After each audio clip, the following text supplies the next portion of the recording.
오늘은 이제 대성중학교 학생들과 3D 프린팅에 대한 강연을 할 예정입니다. 3D 프린팅이 무엇인지 소개하고 3D 프린팅이 어떻게 적용될 수 있고 그리고 어떤 분야로 활용될 수 있고 그리고 이를 바탕으로 학생들이 3D 프린팅에 대한 어떤 진로 방향에 대한 흥미를 가졌으면 좋겠습니다.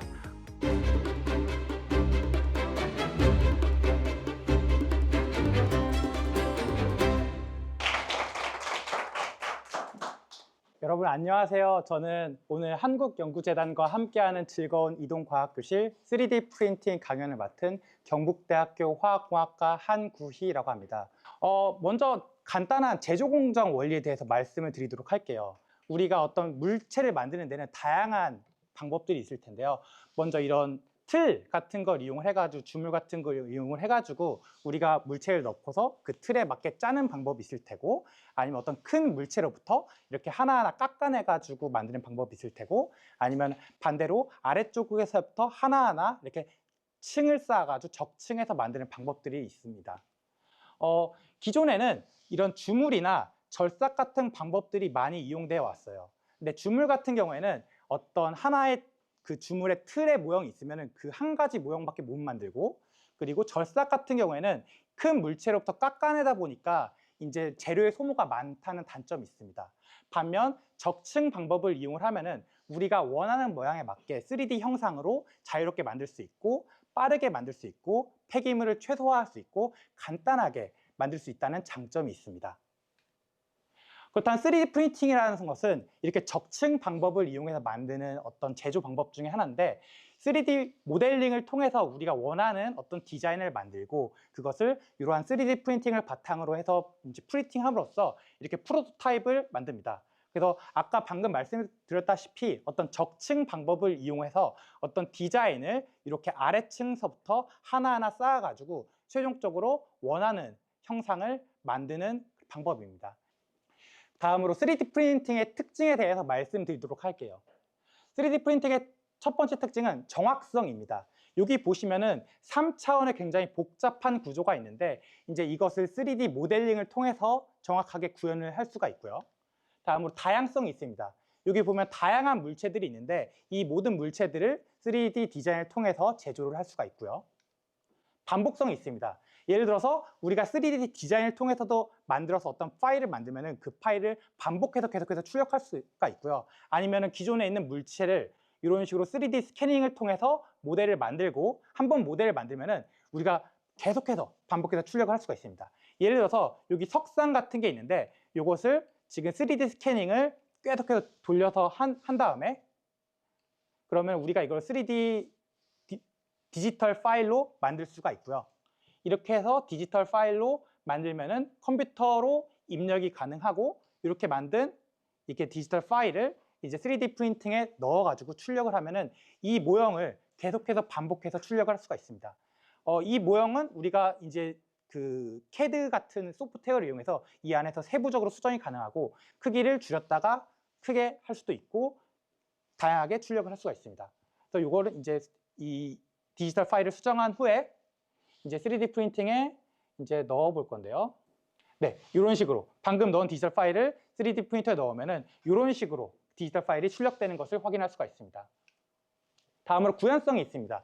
이런 체인 같은 구조는 이제 다양한 관절을 가지고 있는데, 이러한 다양한 관절 구조도 3D 프린팅을 이용해서 이렇게 출력을 할 수가 있습니다. 출력한 후에 이걸 떼어내고 보면은 이제 문어 다리의 어떤 그런 모형을 이렇게 보는 걸, 흐물흐물하게 이제 문어가 움직이는 걸 볼 수가 있고요. 그리고 다양한 부품을 프린팅한 이후에 조립을 해가지고 어떤 돌아가는 기어라던가 로봇 같은 것도 만들 수가 있습니다. 그래서 지금 여기는 이제 기어 같은 것을 프린팅을 해서 이렇게 조립을 한 다음에 기어가 돌아가는 것도 만들 수가 있고요. 지금 용의 날개랑 몸통을 프린팅을 해가지고 조립을 한 후에 얘가 움직이는 걸 이제 볼 수가 있을 거예요. 그래서 이걸 떼어낸 후에 이제 조립을 하고요. 그러면은 이렇게 움직이는 용, 로봇을 만들 수가 있습니다. 다음으로 빠른 조달 시간의 특징을 가질 수가 있습니다. 이제 복잡한 3D 디자인도 우리가 디지털 파일로 만든 다음에 3D 프린팅에 넣으면은 아까 여러분 잠깐 보셨겠지만 이거 만드는데 한 2, 3분밖에 안 걸렸죠. 그래서 간단하게 빠르게 만들 수가 있고요. 그리고 낮은 진입 장벽을 가지고 있습니다. 그래서 여러분도 이따가 같이 실습을 할 거지만 이 소프트웨어나 장비 사용이 비교적 간단하기 때문에 여러분도 쉽고 빠르게 배워가지고 간단하게 프린팅을 할 수가 있습니다. 그리고 다음으로 휴대성이 좋습니다. 지금 저희 연구에서 진짜 사용하는 3D 프린터를 가지고 왔는데요. 이것도 그렇게 크지는 않는데 이렇게 더 작은 것도 있어가지고 공간 제약이 쉽고 이동이 쉽다는 장점이 있습니다. 3D 프린터의 역사를 보면은 1983년에 3D 프린터에 대한 연구가 시작되고 1986년에 특허가 출원되었습니다. 그래서 굉장히 역사가 오래된 벌써 한 40년 정도 된 거죠. 3D 프린팅은 근데 1980년대에 이제 첫 특허가 나온 후에 이제 한 20-30년 정도 되면 특허가 만료가 돼요. 그래서 그 기술이 공개가 되는데 그 기술이 공개된 이후에 이제 사람들이 관심을 갖게 되었고, 그리고 특히 2013년에 미국의 버락 오바마 대통령이 3D 프린팅이 굉장히 우리 산업을 발전시킬 수 있는 이제 잠재력을 가졌다라고 해서 이제 주목을 받기 시작하면서 시장에 급속히 확산되기 시작했습니다. 3D 프린팅을 지칭하는 용어는 다양하게 있는데 먼저 지금 계속해서 반복하듯이 3D 프린팅이 있고요. 그리고 이 차근차근 적층해서 쌓는다라고 해서 애디티브 매니팩처링이라는 말이 있고, 그리고 빠르게 시제품을 만든다라고 해서 래피드 프로토타이핑이라는 말도 있습니다. 3D 프린팅은 지금 여기 보여준 3D 프린팅 말고도 다양한 3D 프린터가 있는데, 예를 들어서 액체를 이용한 스테레오 리소그래피 방법이 있고, 그리고 고체를 이용한 퓨즈 데파진 메소드, 요거는 이제 필라멘트를 이용한다고 해서 이 FDM 방식이라고 하고, 또 다른 여러 방식이 있는데 이 다양한 방식들에 대해서 이제 다음에서 설명을 해드리도록 하겠습니다.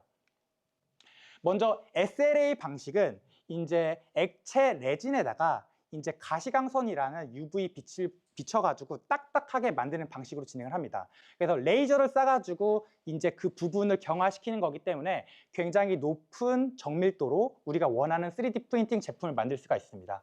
그래서 여기 보시면은 지금 이게 SLA 3D 프린팅인데요. 이게 액체 상태에 레진을 주입한 후에 이제 아래쪽에서 이제 레이저 빛을 쏴줄 겁니다. 그렇다면은 이 레이저 빛이 쏴지는 부분만 선택적으로 이제 딱딱해집니다. 그래서 지금 보면은 이제 이런 거울을 통해서 레이저를 반사시켜서 원하는 부분만 딱딱하게 만드는 거고요. 그것을 딱딱하게 만들고 다음 층으로 올리고 식으로 해가지고 우리가 원하는 모양의 3D 제품을 만들 수가 있습니다. 그래서 여기 보면은 이제 다양한 3D 프린팅을 이렇게 할 수가 있습니다.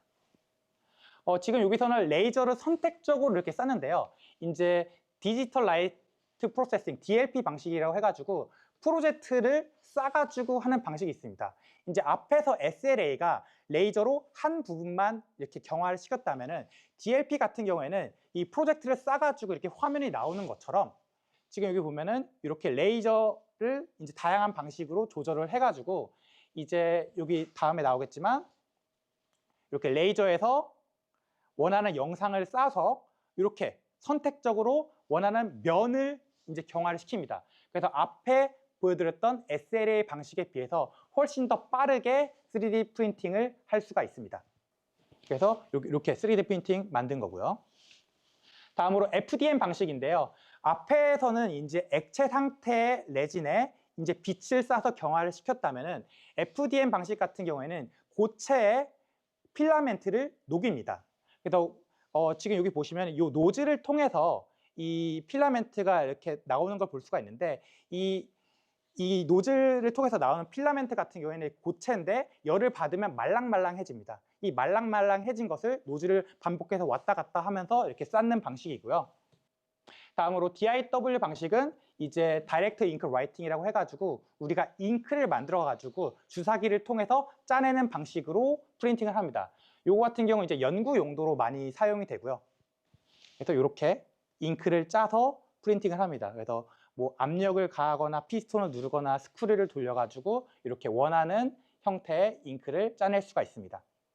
다음으로 다이렉트 레이저 라이팅 방식이 하나인데 요거는 나노스크라이브라고 해가지고 이제 두 개의 광자가 집중되는 지점에만 선택적으로 경화를 시켜가지고 굉장히 정밀한 이제 3D 프린팅을 할 수가 있습니다. 여기 보시면은 지금 이 3D CAD 모델을 이제 빛을 이 광자를 쏴가지고 빛이 경화를 시킬 건데요. 여기 보시면 20 마이크로, 요 스케일이 20 마이크로인데 우리 머리카락이 100 마이크로 두께입니다. 그래서 우리 머리카락만큼의 두께의 제품을 지금 3D 프린팅을 하고 있는 겁니다. 이 장비 같은 경우 한 10억 정도 할 거예요. 그러니까 앞에 보여드렸던 3D 프린팅은 이렇게 한 밀리미터나 약간 작은 거를 할 수가 있었는데 이거 같은 경우 눈에 보이지 않는 정도의 굉장히 미세한 3D 프린팅 기술입니다. 다음으로 3D 프린팅 재료에 대해 말씀드리겠습니다. 먼저 세라믹인데 세라믹은 간단히 말해서 유리라고 생각하면 됩니다. 그래서 유리 같은 경우에 우리가 예를 들어서 여러분 TV 같은 데 보셨을지 모르겠지만 유리를 굉장히 뜨거운 온도에서 녹여가지고 파이프 같은 데 붙여가지고 불면은 이걸 부풀려가지고 만들 수가 있잖아요. 비슷한 방식으로 유리를 굉장히 뜨거운 온도로 녹인 다음에 그걸 짜내서 원하는 형태의 유리 3D 프린팅을 할 수가 있습니다. 그래서 여기 도가니가 있으면은 여기다가 유리를 넣고 녹인 후에 이 도가니 끝에 노즐이 있는데 그 노즐로부터 유리를 짜내서 원하는 형태의 유리를 만들 수가 있는 거죠. 그래서 유리컵이 기본적으로 그냥 둥글고 밋밋한 디자인이 많은데 이 유리 3D 프린팅을 이용하면은 복잡한 모형의 유리 3D 프린팅을 만들 수가 있습니다. 다음으로 금속 3D 프린팅도 할 수가 있습니다. 이 금속 3D 프린팅 같은 경우에는 금속 분말을 열로 녹여서 이제 적층하는 형태로 3D 구조물을 제작을 하는데요. 여기 보시면은 금속 분말이 여기를 통해서 공급이 되고 그때 레이저랑 열을 가해서 이 금속 분말을 녹여서 이제 원하는 형태의 3D 금속을 쌓는 방식입니다. 이런 식으로 지금 금속이 3D 프린팅 되고 있는 거고요. 그래서 최근에는 이 금속 3D 프린팅을 이용해서 이제 다리를 만들거나 혹은 우주선의 그런 로켓을 만들거나 하는 연구가 진행 중에 있습니다. 다음으로 다양한 3D 프린팅의 응용 분야에 대해서 말씀드리도록 하겠습니다. 먼저 초콜릿. 초콜릿 같은 경우에도 따뜻하면 녹잖아요. 그 원리를 이용을 해가지고 초콜릿을 온도를 높여서 녹인 다음에 이것을 짜내서 이제 차갑게 해서 굳히는 방식으로 이제 다양한 이제 복잡한 예쁜 모양의 초콜릿 3D 프린팅을 할 수가 있습니다. 그러니까 기본적으로 여러분이 이제 가게에서 보는 거는 밋밋한 모양의 초콜릿 네모난 거잖아요. 근데 3D 프린팅을 통해서 녹이면 이렇게 문어 모양도 만들 수 있고 다양한 모양의 이런 컵 모양도 만들 수가 있고 이제 재밌는 모양의 3D 프린팅 초콜릿을 만들 수가 있습니다. 다음으로 배양육, 고기도 만들 수가 있어요. 이제 고기를 구성하는 성분이 있을 거잖아요. 그 구성 성분을 이제 짜내서 이런 식으로 인공 배양육을 만들 수가 있습니다. 그래서 고기 안에 들어가는 게 뭐 지방이라던가 뭐 피라던가 뭐 근육이라던가 그런 게 있는데 그것을 짜내가지고 인공 배양육을 만들고 실제 고기와 어떤 유사한 구조, 질감, 영양분을 가지는 그런 배양육을 이렇게 만들 수가 있고요. 이것을 이제 뒤쪽에 보면은 이것을 이제 튀겨가지고 실제 고기도 만들고 할 수가 있습니다. 그래서 실제 먹을 수가 있어요, 이것을.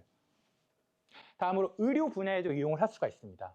지금 여기 보시면 이제 심장 뛰는 것 같이 보이는데 이제 바이오 3D 프린팅이라고 해가지고 이제 하이드로젤을 3D 프린팅을 하는데 이 하이드로젤이라고 하는 것은 이제 수분이 90% 이상이 포함된 이제 물체예요. 그래서 우리 몸이 이제 90%, 80%, 90% 이상 수분으로 이제 구성이 되는데 이 몸과 잘 호환할 수 있는 것을 3D 프린팅을 해가지고 이제 신장이나 귀나 각막 같은 어떤 인공 장기 그래서 여러분 각각에게 잘 맞는 그런 인공 장기를 3D 프린팅을 할 수가 있습니다.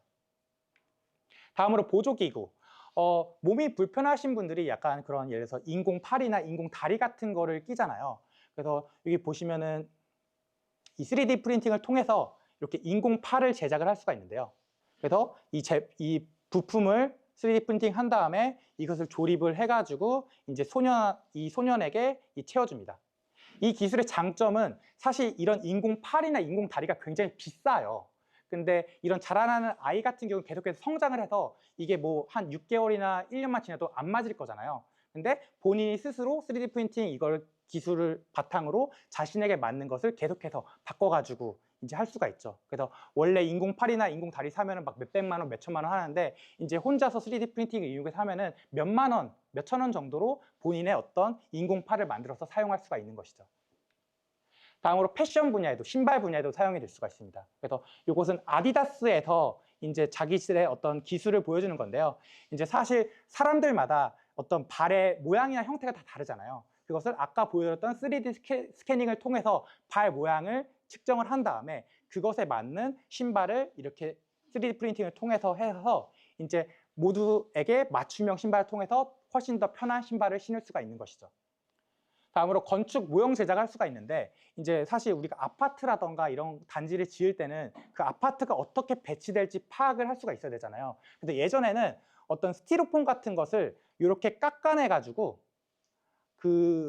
이런 작은 단지 같은 걸 만들었어요. 그래서 우리가 만약에 건설을 하면은 이렇게 구성이 될 수 있겠다. 근데 사실 이걸 일일이 깎으려면은 사실 시간도 많이 들고 힘들잖아요. 3D 프린팅을 이용하면은 그 단지 모형들을 한 번에 3D 프린팅을 해가지고 이렇게 꾸민 다음에 우리가 공사를 하면은 이렇게 되겠다 해가지고 이제 시간도 아끼고 비용도 90% 이상 아낄 수가 있습니다. 다음으로 집도 만들 수가 있습니다. 여기 보면은 이게 굉장히 큰 3D 프린터인데 지금 이 3D 프린터를 통해 가지고 이렇게 집을 만들 수가 있는 거예요. 그래서 3D 프린터라고 하는 게 어떤 물질을 출력할 수가 있는 건데 여기 보시면은 이제 콘크리트, 시멘트 같은 걸 3D 프린팅을 할 수가 있는 거예요. 그래서 집에 어떤 틀을 잡고 그걸 바탕으로 이제 간단하게 집을 만들 수가 있는 거죠. 그래서 이것도 마찬가지로 훨씬 더 적은 시간에 훨씬 더 적은 비용으로 빠르게 집을 만들 수가 있는 기술입니다. 다음으로 전자소자도 만들 수가 있습니다. 지금 이 3D 프린터인데요. 여기 보시면은 이 금속 패턴을 3D 프린팅을 통해서 미세 패터닝을 해가지고 회로나 센서 같은 복잡한 전자소자를 빠르고 정밀하게 제작할 수가 있습니다. 다음으로 3D 프린팅 제작에 대한 것인데요. 그렇다면은 여태까지 배웠던 3D 프린팅에 대해서 이제 우리가 어떻게 하면 그것을 실제로 해볼 수 있을까 하는 내용에 대한 것입니다. 그래서 다시 한번 복습을 하면은 먼저 3D 모델링 디지털 파일을 만든 후에 이 디지털 파일을 3D 프린터에 넣고 3D 프린팅을 하는 방식으로 진행이 된다고 했고요. 그리고 다양한 3D 프린팅 방식이 있다고 했는데 그 중에서도 먼저 3D 디자인을 할 수가 있습니다. 어떤 다양한 소프트웨어가 있는데 그 중에서 띵커캐드라고 이제 여기 우리가 원하는 모양을 이렇게 가지고 와가지고 이렇게 원하는 모델을 만들 수가 있고요. 이 모델을 우리가 이제 슬라이싱이라고 해가지고 이 슬라이스 소프트웨어에 넣어가지고 이제 3D 프린터한테 알려주는 거예요. 너 이것을 출력하려면은 어디서 어떻게 움직여야 되고 어떤 온도로 출력을 해야 되고 어떻게 움직여야 돼. 그렇게 명령어로 변환된 파일을 만들어서 3D 프린터에 넣으면은 최종적으로 이렇게 원하는 형태의 3D 프린팅을 얻을 수가 있습니다. 오늘 우리가 같이 실습해 볼 3D 프린터는 FDM 방식이라고 해가지고 이 아까 말했다시피 이 고체의 필라멘트를 열을 통해서 녹여서 원하는 형태의 3D 프린팅을 적층하는 방식인데요. 여기 보시면은 이 필라멘트가 이제 고체 필라멘트고 그리고 이 압출기를 통해서 이 필라멘트를 밀어낼 수가 있어요. 그리고 밀어낼 때 이 끝에 노즐이 있는데 이게 굉장히 뜨거운 열을 가해서 이 필라멘트를 녹이고 그 녹인 부분을 이 노즐이 움직이면서 원하는 형태로 적층하는 방식입니다. 그래서 여기 보면은 필라멘트가 계속해서 들어가고 있고 이 노즐이 필라멘트를 녹여서 원하는 형태로 이렇게 적층하는 방식으로 3D 프린팅을 만들 수가 있습니다. 그래서 오늘 여러분이 같이 해볼 실습은 3D 펜이라고 휴대용 3D 프린터를 이용하는 건데 방금 보여드렸던 이 필라멘트를 이용한 3D 프린터와 기본적으로 원리가 같습니다. 그래서 이 3D 펜의 끝 부분으로 필라멘트가 들어가고요. 이 펜 안에는 이 압출기처럼 이 필라멘트를 밀어주는 작은 모터가 있고 그 모터를 통해서 나오면은 이 노즐에서 필라멘트를 가열해서 녹인 후에 여러분이 원하는 모양의 3D 프린팅을 만들 수가 있습니다. 네, 감사합니다.